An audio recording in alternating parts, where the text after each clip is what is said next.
ATL.GA faithful, my people. I'm the Douglas Carter, back on the scene doing my thing, and I just want to say I appreciate you and the work that you do. Let's air it out. Let's let it breathe for a second. Okay. Now, y'all know, if y'all know me, I try to stay in touch with our Atlanta Falcon content creator community. And I'm sitting here after this day of free agency or legal tampering. I don't think any deals are actually set in stone, but you might as well book them. I mean, crazy things can happen, but I think what it is what it is. First off, I was listening to ABG, Atlanta Bird Gang, Tidy. Shout out to Tidy. If you ain't checked him out, check out his channel, Atlanta Bird Gang.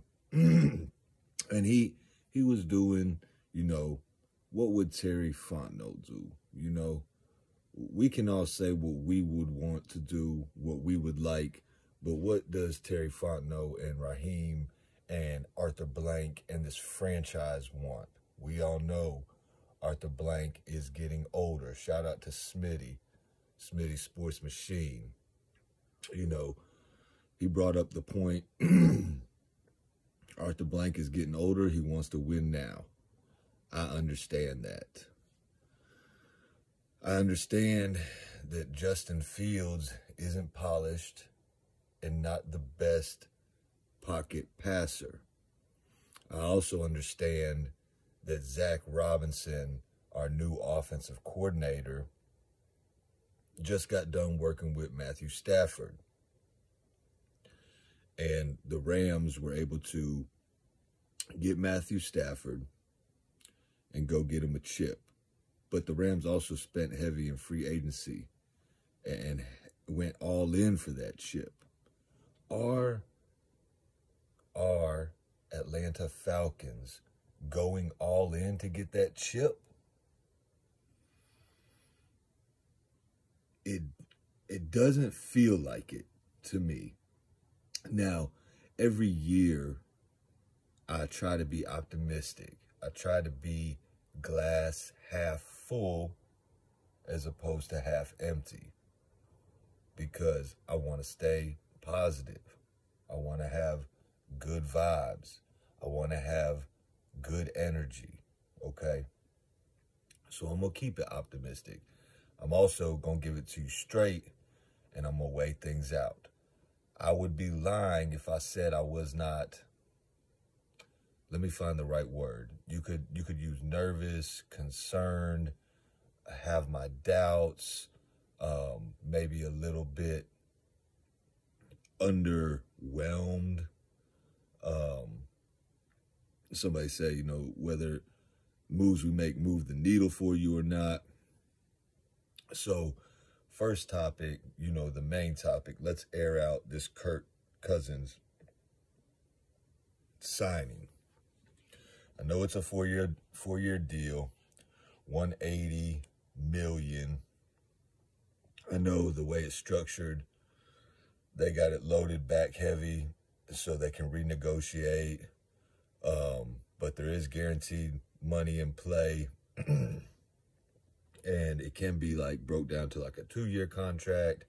You know, I'm reading some reports, and okay, all that's fine. I am not a capologist, and I am not a mathematician. And so I'm going to save all that for the people who make the living doing that. My concerns are the concerns from the jump with Kirk Cousins. You have exceptions with Tom Brady, possibly Aaron Rodgers, although he's dealing with injury. Who knows what he's going to be. You know, you got a Joe Flacco who's getting close to 40 or is 40, around 40. But most of the time, as we saw with Matt Ryan, around age 35, they like call it a cliff, where quarterback play just falls off a cliff. Kirk Cousins is about to be 36.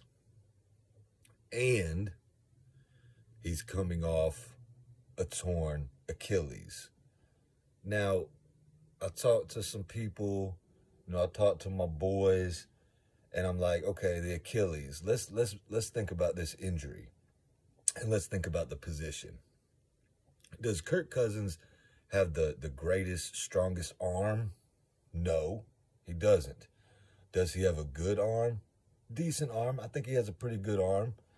I mean, to me, he is very similar to Matt Ryan. Not very mobile.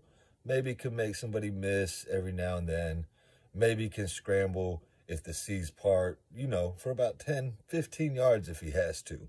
Okay, that's great. Now, is that Achilles injury that Kirk Cousins suffered on his strong leg, on his right leg? Is it on his plant foot? Yes, it is, unfortunately, on his plant foot. So if you played quarterback position, or if you know anything about quarterback position and the game of football, a quarterback is mostly on his toes. You hike the ball, you're on your toes, you have whatever kind of drop you're going to take, 1, 2, 3-step drop, plant that foot, the ball's supposed to come out. Take a deeper 5-step drop, plant that foot, ball's supposed to come out. You got to roll out, you want a bootleg, you want some play action. Quarterbacks stay on the toes, okay? When you step back to pass the ball, most of your velocity, most of your strength going through that is coming off that foot that you plant with, and the other foot is mostly aiming or like guiding the direction that you're throwing the pass. So that could be an issue if that Achilles doesn't heal up, because that Achilles is taking a lot of stress every single time you drop back and plant, especially if it's your plant foot. So I hope it doesn't affect Kirk Cousins' velocity and strength getting the ball out to the wide receivers. Okay.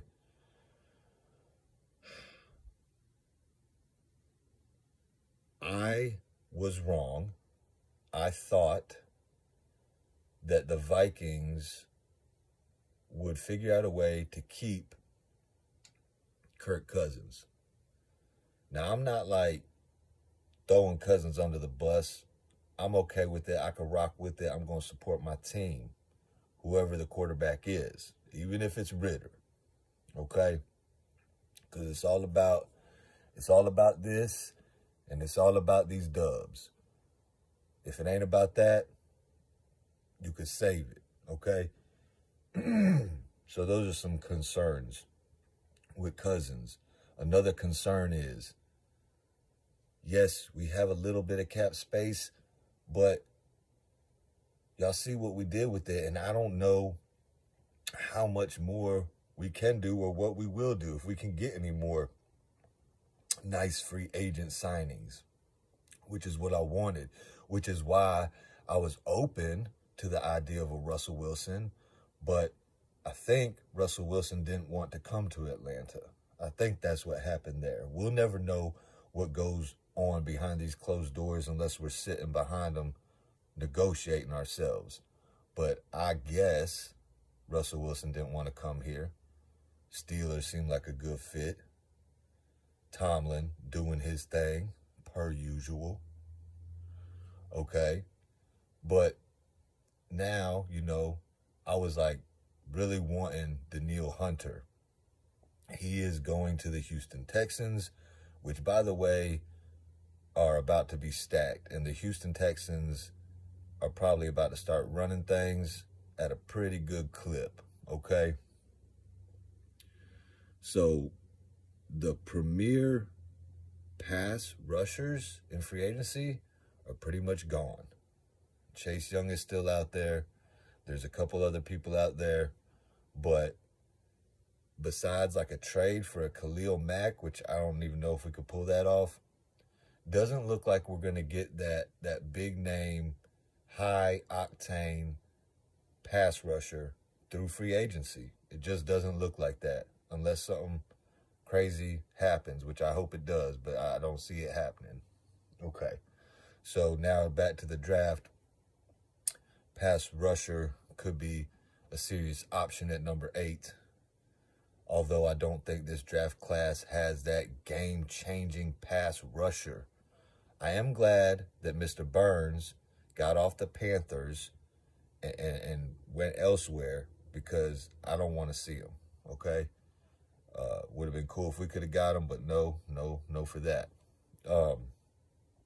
So, yeah. I would like to get a safety in free agency, but I think I read a clip on the Tennessee Titans trying to get Justin Simmons from the Broncos, and I don't see us paying that much for a safety. And the top safety free agents is dwindling down now as well. Xavier McKinney, he signed him a new deal. Gardner Johnson went back to the Eagles. Poirier, even though he's a little older from the Bills, I think he got him a new deal. Now there's a vet like Micah Hyde that is still out there, I believe. But I would have liked to get a safety in free agency. Don't know if that's going to happen. We did get a wide receiver, Darnell Mooney, from the Chicago Bears. And I could roll with that. We got our smaller, shiftier, burner type wide receiver. Ran a 4.38 40, which is pretty fast. And I've seen him make some big plays in Chicago. He did have a 1,000-yard season in Chicago, but just one 1,000-yard season. And I don't know if that's a product of Justin Fields just running too much and switching it up and going to DJ Moore, or if Mooney is just, not going to be that productive. So I think Scotty Miller, I think we'll let him go, and I think that's where Darnell Mooney comes in. I think he's better than Scotty. But we still need like a legit wide receiver number 2. Those were the 3 key free agents that I wanted to sign. I wanted to sign a pass rusher, like a for real pass rusher. I wanted to sign a for real number 2 wide receiver, and I wanted to sign a better safety. So far, we made the big deal with Cousins. Y'all hear my concerns on that. Going to the tail end of his career. Justin Fields, I feel like had more upside, and maybe he could become more polished. He does have some immaturity issues, but he's definitely more exciting than Kirk Cousins in my point of view. Kirk Cousins, I hope he comes in here and I hope he lights it up. You know what I'm saying? And I hope we get into the playoffs, get to a Super Bowl, win a Super Bowl. But at the same time, I look at things, for what they are. Still keeping a positive attitude, though. The wide receivers is dwindling as well. Looks like we will look to the draft for our number 2 wide receiver probably, which I'm cool with that. Y'all know I like Xavier Leggett. There's some other wide receivers out there I'd be cool with in the draft. I was thinking, with Justin Fields or with Russell Wilson, we could go get some more big-time free agents. We know if we got Kirk Cousins, we could get maybe, a couple free agents, but nothing too big as opposed to the other options, because he's going to eat up more cap, going to eat up that money, which Kirk Cousins is a pro at. Shout out for Kirk Cousins making that money. Just come back healthy and be ready to rock and roll and tell everybody you like that. You know what I'm saying? And come get us this chip. There's just a lot, you know what I'm saying? A lot to air out. Offensive tackle. That's another concern when you talk about Kirk Cousins, because Caleb McGarry gets cooked and toasted when an edge comes on a blitz, like straight around the edge. And Kirk Cousins, he's going to get crushed. You know, our other offensive tackle, Jake Matthews, like I said before, is getting a little older. And I've seen him get beat around the edge. So if you got two edge rushers coming through two offensive tackles who are not good at kicking them out and protecting the quarterback, that doesn't look good for a stationary pocket passer. So that's concerning. So offensive tackle is definitely on my mind for the draft. Also, I mentioned in one of my mocks, offensive center. I took, I think it's Cedric Van Pran from Georgia. Because, you know, Hennessy, he signed a deal somewhere else. So we got Drew Dahlman, but Drew Dahlman's iffy. I mean, serviceable. But, like, I'm tired of serviceable. I want ballers. And I know you can't have a baller at every single position, but can you? If you play your hand right, I think you can. So, only thing we can do is rock with it, y'all. Hope for the best. Prepare for the worst. I know there's still going to be some more moves to be made. Free agency, I'm not sure what else we're going to do. I mean, I know they have a interview scheduled for a DB special teams ace. I think it's Seren Neal from Buffalo. But Okuda, you know, signed him a deal elsewhere. So now it's just A.J. Terrell. Yes, we have Clark Phillips. Yes, we have D. Alford. Yes, we have some other guys. But maybe we go get a corner in free agency. There's a couple good corners left out there in free agency. But I'm not sure, you know, what our front office is willing to spend on each position. I'm sure they have a hard number, and they're like, well, we can't do it. If it's over this, we can't do it, which, you know, is irritating for a Falcon fan like me who you know, been through thick and thin and who rock with it and put a lot of passion and soul into my squad and into my city, into my videos, into what I say, into what I do. So, yeah, I'm 50-50 on the Kirk Cousins move. I hope it works out. Back to the draft. So, offensive tackle, edge, wide receiver number 2, possible cornerback, possible safety. And the thing is, when you go through the draft, I don't mind, but a lot of times these players can't just come in, go through, you know, OTAs, mini camp, you know, training, preseason, and then hit the ground as a solidified, you know, playmaker at their position. It might take them a year or 2 or 3, or after 1, 2, 3 years, you see that they ain't gonna cut it as that playmaker. So that's the iffy thing about the draft. I also, y'all know I would have liked Jaden Daniels, kind of start fresh with some, yeah, when I watch football, I want exciting plays on the field. I also want to win.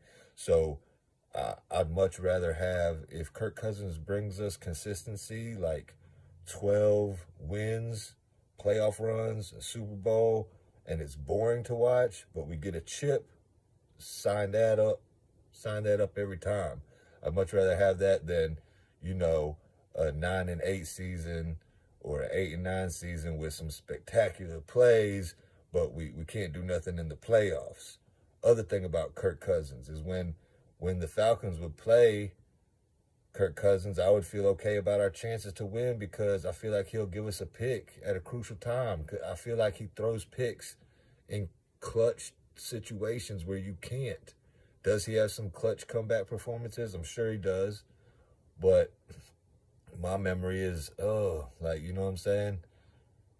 Not too clutch. He only has one playoff win. Hopefully he'll change that in Atlanta. Get multiple playoff wins. It's just, I feel like the cons is outweighing the pros, and I don't like that. I don't like when the cons outweigh the pros. I'm still going to roll with it, but I just got to get this stuff off my chest while it's fresh. I got to air it out, you know what I'm saying? Man, we still got a lot of work to do. Like Big Low said, I don't think this team is just a quarterback away. And making that move with Cousins, it kind of seems like our organization feels like we're one quarterback away, or they're trying to force something and trying to push something.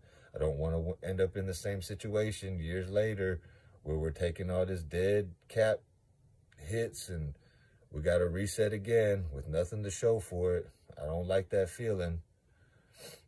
But my son said usually I'm like really optimistic, and then, you know, the Falcons don't do nothing. So maybe since I'm not, you know, so optimistic, or since I'm coming up with more cons than pros, maybe it will like counteract the way things been going, and we'll have a great season, like a reverse jinx type thing, or whatever you want to call it.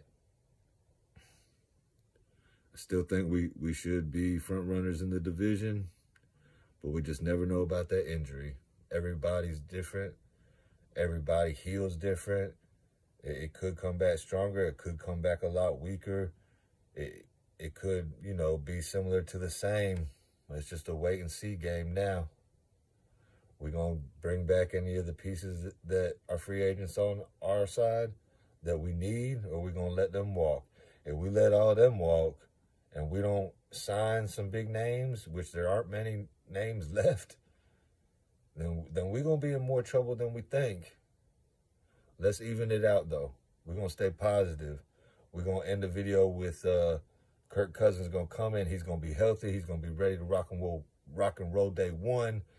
You know, we're going to have London, Darnell Mooney, and Pitts, and Bijan, and Algier, and we're going to get a nice playmaking wide receiver in the draft. We're going to get an edge in the draft that's going to come in and start blazing stuff. You know,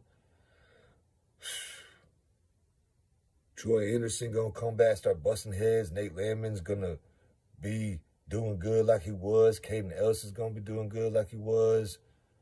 Grady Jarrett's going to come back better than ever, start crushing people. Onyemata's going to do his thing. You know, A.J. Terrell's going to have like a Pro Bowl year. Jesse Bates is still going to continue to ball out. We're going to add some new pieces or let some new players shine, and we're just going to run it, you know what I'm saying, and open up shop on everybody. Anyway, I appreciate y'all. Let's talk about it some more. Let's see what other moves we can make, and then I'll be on to the draft. End the show like I end all my videos. Thank God works. And I hope you have a blessed rest of your day or night. 1.